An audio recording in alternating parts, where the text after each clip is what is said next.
Речи си секој контейнер мини депонија. Состојбата со отпадот во главниот град го вклучи аларм од кај скопјани. Стравуваат од ширење на зарази од сметот кој е натрупан на речи си секој чекор во Скопје. Дел од граѓаните велат дека ваква состојба никогаш не е забележана на скопските улици и сведочат дека со денови нема кој да го собере сметот. Бараат типно нешто да се преземе пред да стане опасно по нивното здравје. Вината за тоа како изгледа главниот град ја гледаат и кај градските власти и кај градоначалниците на останатите општини. Па негде као петокот, четвртокот, не знам точно, меѓутоа од тогаш не е собрано. Треба некој да се фати за работа, така? Вака растурено ѓубре има само во последниве денови сега. Немаше во теков на овие 4 години немаше вака како што имаше низ градов. Воопшто не се собира. Не знам што мислат и ја ги сликам од преска. Лудница. Се угушивме, смрди, жива болест. Чекаме колера. Нема врска општината собира. А ова овдека по Партизанска исто хорор. Колку време не е собрано тука ѓубрето? Па скоро има околу 10 дена, може и повише, во општината. Во општината значи криво.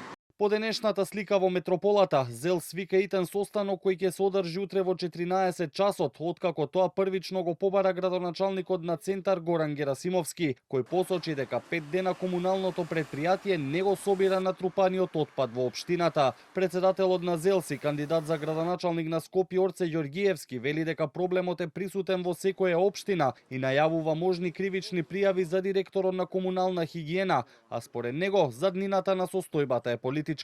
Ова ги надминува сите граници, се соочуваме со огромни проблеми, а набрзо, не дај Боже, зарази. Утрово пуштив допис до управниот одбор на ЗЕЛС, се слушнав и со директорката на ЗЕЛС, побарав хитна седница на ЗЕЛС, каде што ќе се побара решение на овој проблем. Еве, јавно ја повикувам и владата да размисли за вонредна ситуација. Имаме состанок и координација како скопски градоначалници во рамките на ЗЕЛС, со тоа што еве изминатиот период самите се снаоѓаме ние со сопствени ресурси. Не очекувам некаква реакција искрено од страна на комунална хигиена, но ќе размислиме и за тоа да поднесеме кривични пријави до директорот на комунална хигиена и до сите оние кои што се одговорни за ова. Од комунална хигиена немаат појаснување на што се должи несобирањето на сметот, но преку соопштението меѓу редови посочуваат дека не им се исплатени платите кои им доцнат 5 дена, па има и најава за протести.